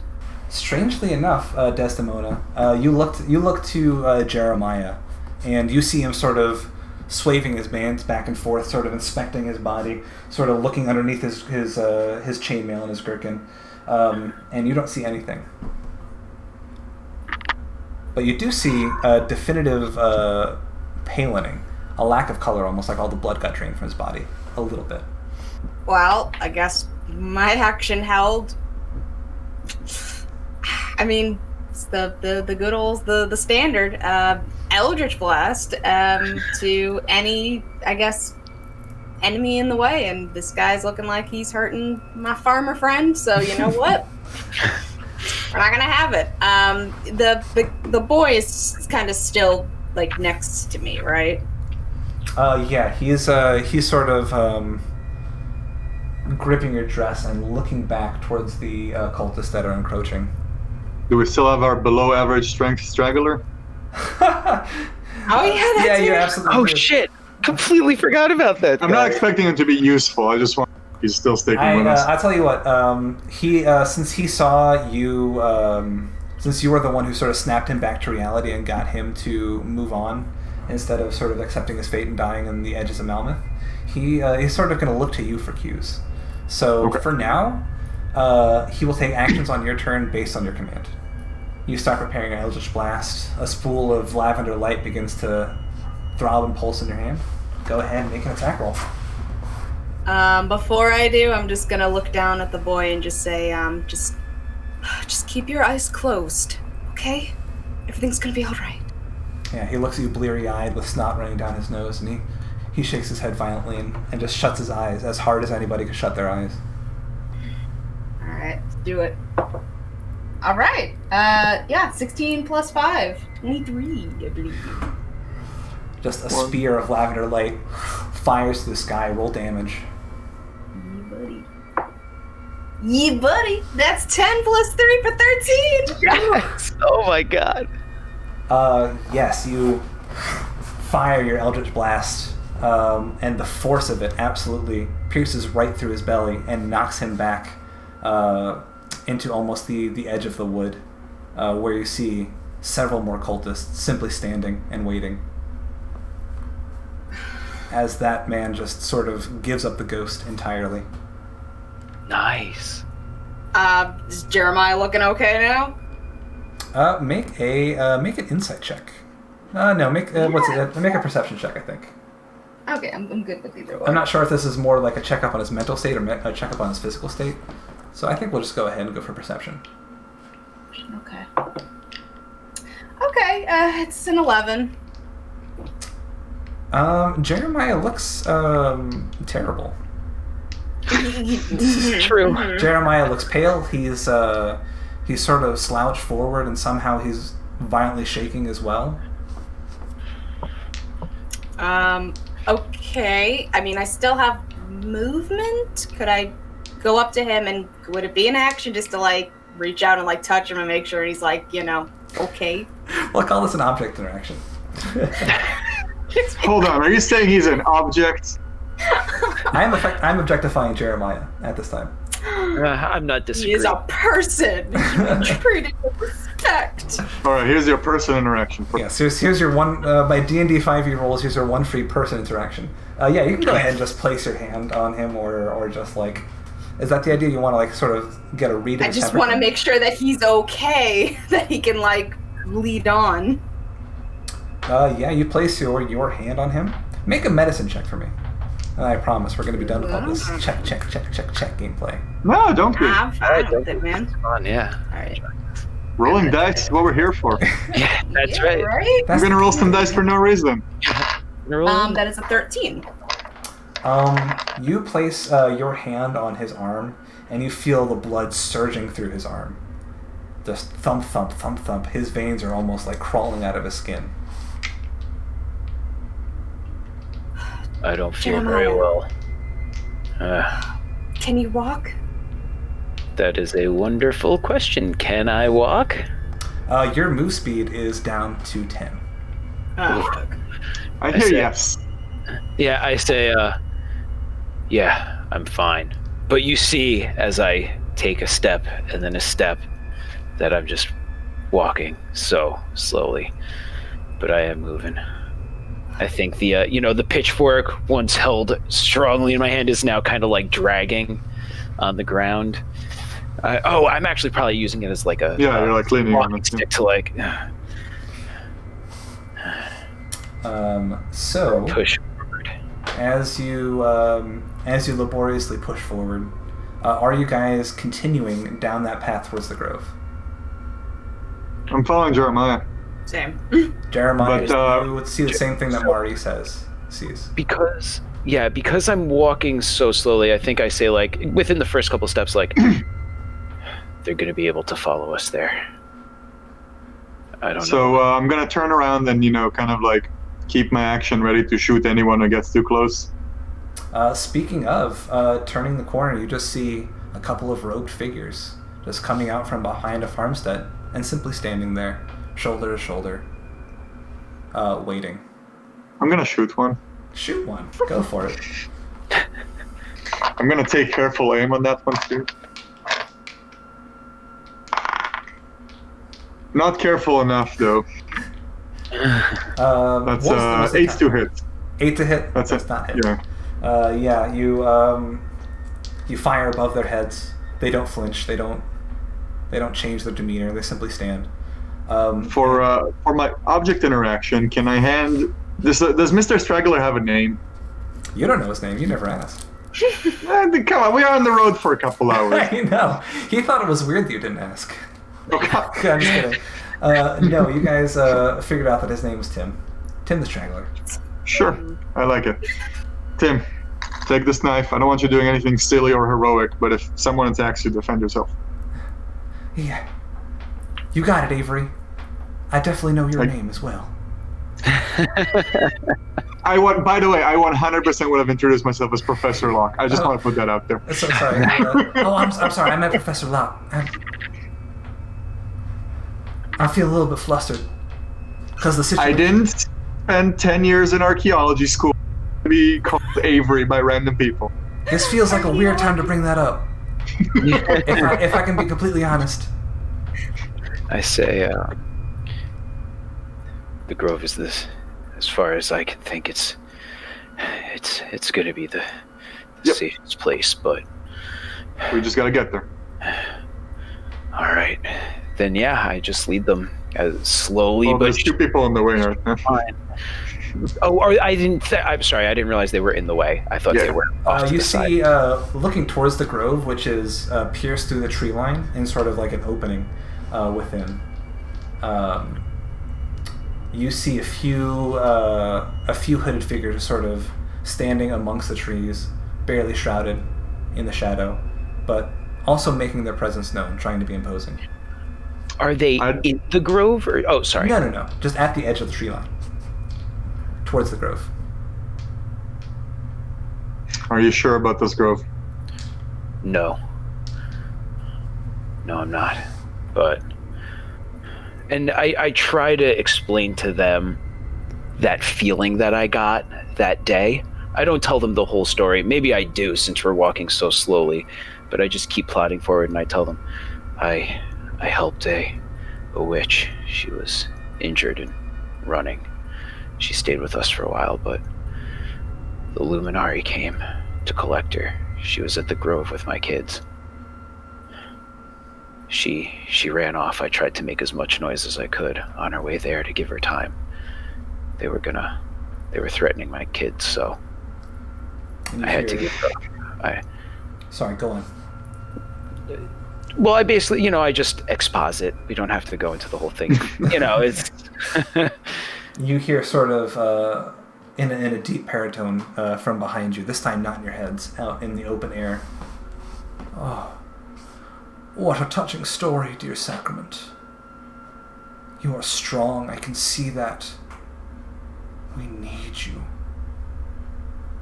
Come to the embrace of the one true God.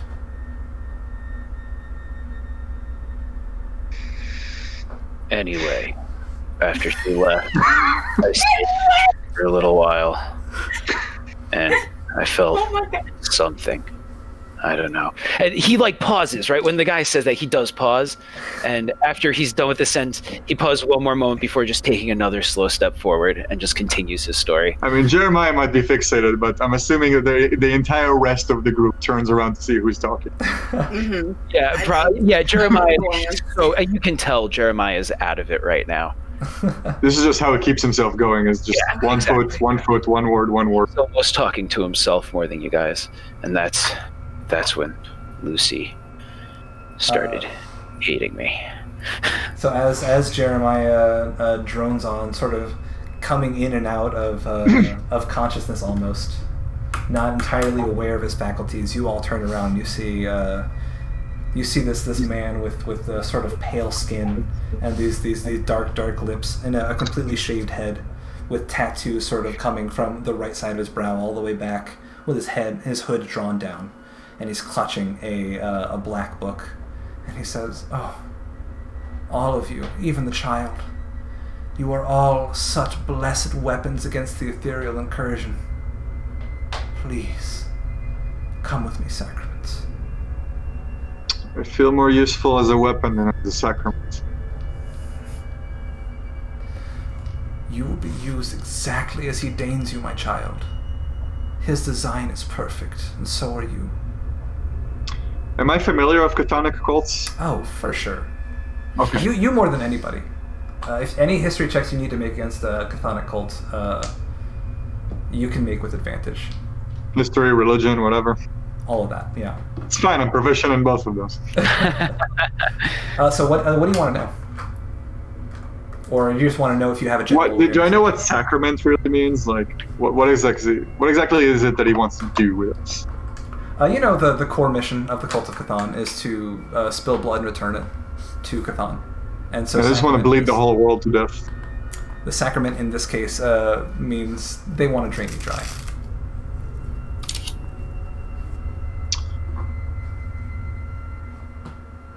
Come, blessed sacrament, to the bosom of the All-Father. So actually what's going to happen is we're going to not do that, we're going to leave, and you're going to let us go. One way or another, blood will be spilled here today. It does not have to be yours. You can spill blood on his behalf. How about yours? You got blood. Gladly. He takes out a blade, and digs it deep into his palm and rakes it. And again, he holds a pulsing globe of blood and says, "Sleep now, child. We'll talk more in the morning." No. Make a wisdom saving throw. No. Oh! I said no. Yeah, you're right. No. 10. Oh, my friend. Men! Jesus! You begin to almost Imperium. swallow your own tongue as you begin to claw desperately at your chest, as you can feel your heart almost ripping itself from the cavity of your ribcage. You sort of collapse to your knees as these runes crawl up your arms through your body. Please. It does not have to be this way. He saunters up to you, Desdemona, and takes a bloody hand and just sort of... He's reaching out to you with his bloody hand, just towards your faces. Please, my child. If possible, Jeremiah would use whatever strength he has to interpose himself. Yeah, go ahead and make let's just call it a Constitution check with disadvantage. Okay. Could I argue Constitution save? Yes. All right. Constitution With save, disadvantage. stay on your feet. All right. Oop, hold on, off the table for the second one. That's a 9 total. You can't conjure the strength to properly get to your feet. He's reaching towards you, Desdemona. Open wound, blood dripping from his hand. I see such wonder in you, child. Can I smack his hand away? You can do anything you want. I am giving you the I am opportunity. not a fan of this nonsense. Smack. Mm-mm. Yeah, I'm not going to make you roll for that. His hand is slowly moving towards you, and you bat it out of the way, and he says, "Oh, they are always combative at first. I know this is not an easy truth for you to accept, but you were stolen. Your blood is not your own." What part of we're not going with you do you not understand? We are leaving, and you're going to leave us alone. I don't want to hurt anyone else, but you leave me no choice. And if he takes one step closer, the hand's going up. Okay, so I'm going to call that your reading in action. Yeah. Okay, he just made a perception check, and he is going to say, he's going to point to Emma, and he's going to say, "The perverse nature of that child wants to twist your bodies and use them as weapons against you. I will simply destroy them, and then return you to oblivion. Sweet release." I have too much to live for, and I will continue to live. Now stay back. He is once again going to reach towards you, bloody palm in hand. You asked for it. I knew the consequences. Mm-hmm. Yeah, buddy. That is a 16 plus 5. 23. Man, your dice are hot today, all of you. Actually, I know Jeremiah's been rolling hot nat ones. I've been thankfully only on advantage rolls, but a few. Our attack rolls have been really good Really consistent. good, Yeah, really good. that's true. So yeah, go ahead and roll damage. Alright. Okay. Alright. That is 7 plus 10. Yeah, you blast him point blank. Lavender light seemingly streams from your hand, and just as he stumbles backwards, and he looks to his cultists. "Do not harm them. I will have them. I will." And he digs his finger into his palm, and you see the blood begin to flow so openly now, and it sort of webs between his hands into a sigil of its own, and he says, "Please, child, close your eyes, pretend." Can I look away while he's doing that? After seeing what happened to Jeremiah and Avery, kind of putting 1 and 2 together. Do whatever you must. The same fate awaits you. You can look away, but you're still going to make a wisdom saving throw. Oh shit! Okay, Nah. I thought it was one of those like you have to if you're not looking at it. Okay. Are Clever Avery and Jeremiah able to take actions during this, or no? Yeah, you guys can take actions, but you're just severely addled. Okay. So if you guys ever want to do anything, just sort of speak up. We sort I of just wanted to check. slipped away from conventional combat. In my mind, at least. No, I agree. That's why I'm asking. Okay. I rolled a 14 for my wisdom save. Sanity. Is that, you rolled a 14 to get bonuses, or? No, I rolled Okay, 14 it was a after 10 bonuses. plus 4. Okay.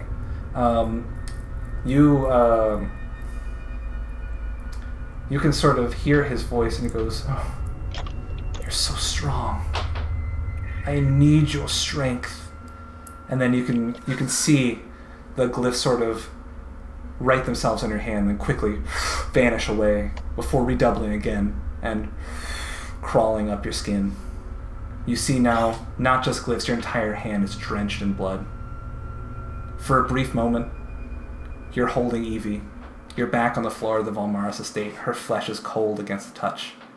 And then you're back here, hands covered in blood. And then the back of your head is like, your fault, it was your fault, it was your fault. And your heart races. You can feel it in your throat, in your chest, in your head, behind your eyes, beating, blurring vision, swirling.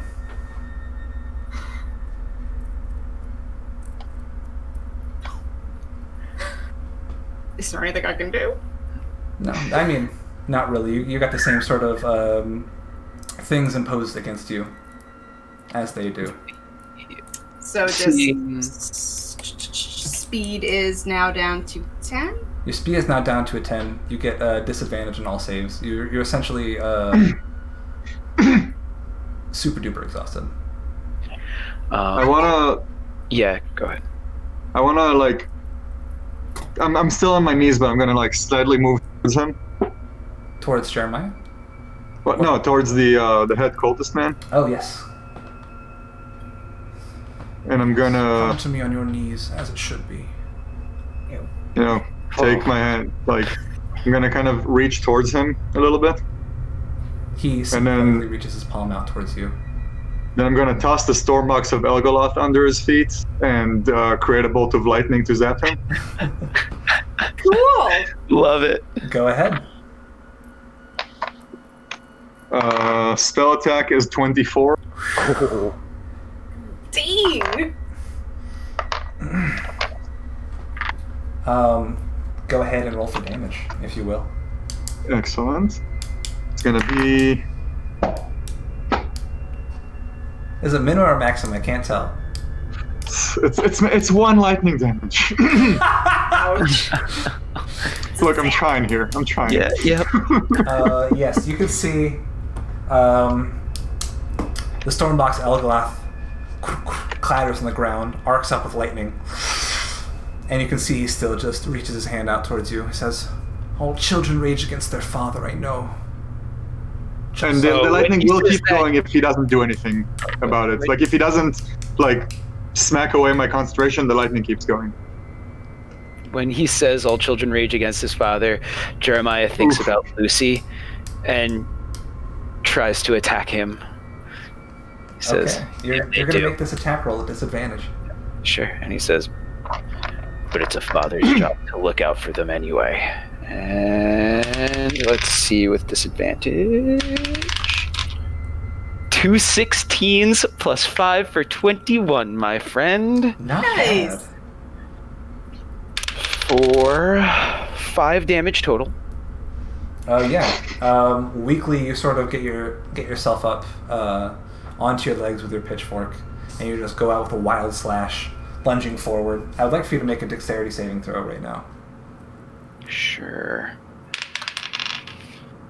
That is a 4 total. Just for flavor, you slash him and then you keep on going past him and sort of clatter on the ground. You're effectively prone, but it's not going to mean much. Can I... Is he still alive? Oh, yeah. Can I action surge? Of course you may. I will action surge. As it were. And I think, like, as I'm falling prone, I turn around and give it another as I collapse to the ground again. Let's see. Ooh, disadvantage. 18 total. Yeah, go ahead and roll damage. All right. Determination. 8 damage total. Ooh. Yeah.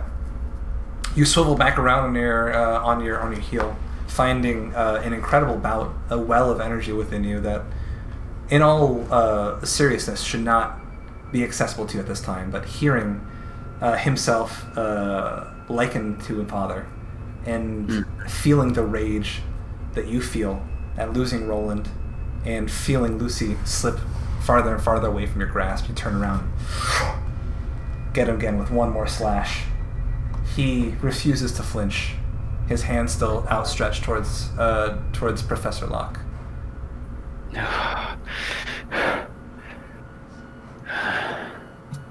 It doesn't have to be this way, just resign. Valmaris, you doing anything?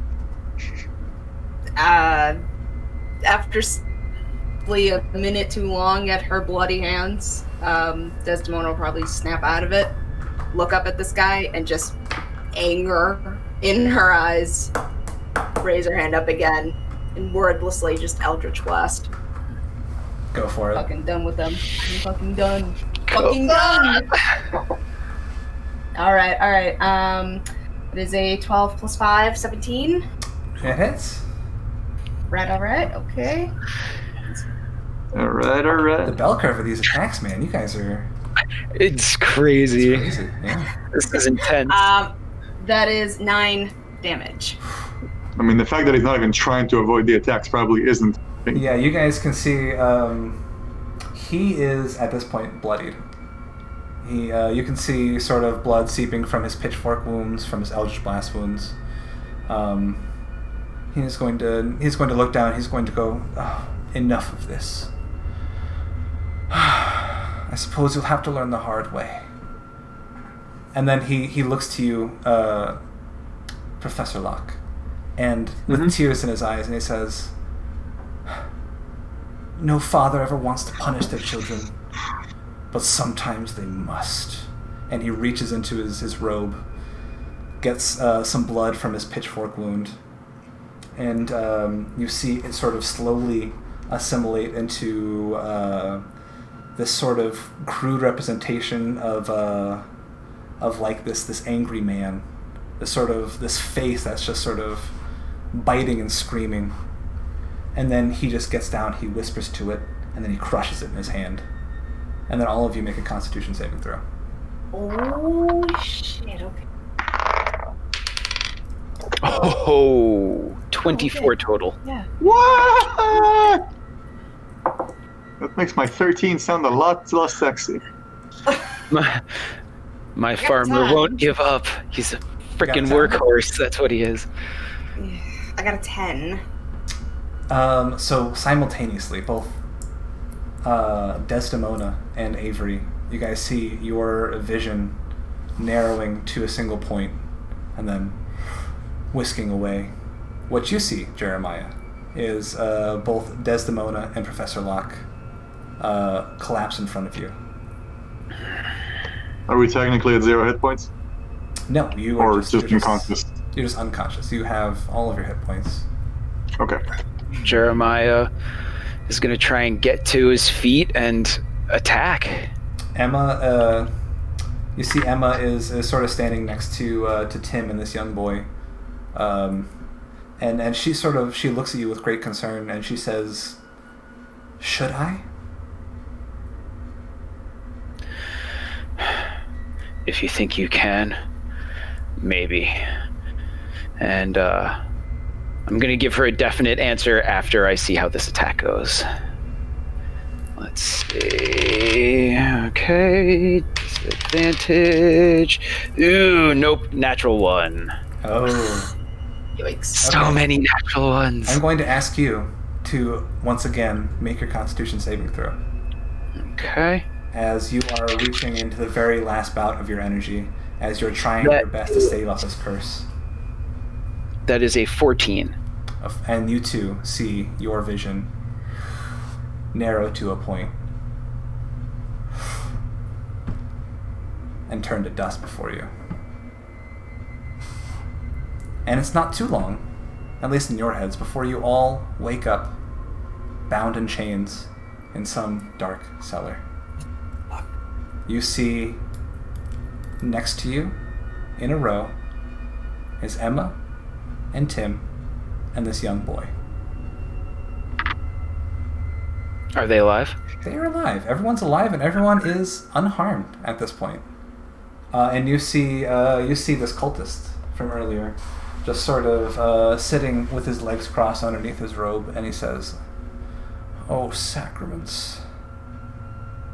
I cannot wait to read you the good word." And that is where we'll end our session. Damn it! Good session, God everybody. damn it! I hate the Cult of Cthulhu. Hey everybody, old-timey cowboy and Grim Dawn Dungeons & Dragons creator Armored Otter here, and I want to say from the bottom of my heart, I love you. I love you, I do. I haven't really had the guts to say it, but now I'm saying it. I love you. I love you. And I want to say thank you for watching or consuming Grim Dawn Dungeons & Dragons however you did. It means so much to me. We love making this series, and we will make it for as long as we possibly can. If you want to make sure that happens, head on over to twitch.tv and give me Jeff Bezos' money. Your Prime subscription would mean $2.50 in my bank account every single month, and that would be a huge boon. Or you can head on down to patreon.com/armoredotter. Yeehaw! You can just give me money directly. What's better than that? Or if you're not looking to spend money, why not recommend this show to your friends? You can like, comment, and subscribe to my YouTube channel, and just spread the Grim Dawn Dungeons & Dragons news to everyone who might listen to you. Of course, I also want to thank other people who make this show possible, namely Hijinks the Mule. You can check him out at twitch.tv/HijinksTheMule. He does excellent Dungeons & Dragons live streams. They are so much fun and they're so interactive. You gotta check them out. Or I would also love for you to check out Nebula Orionis, who supplied us with some of the music in this vodcast. He makes wonderful Grim Dawn themed metal music. It blows my mind, it gets my heart racing, and it makes me feel creative and alive. So definitely check those people out, and definitely thank yourself for me for consuming this product. Again, I love you, I need you, and I want to hold you close. Thank you all.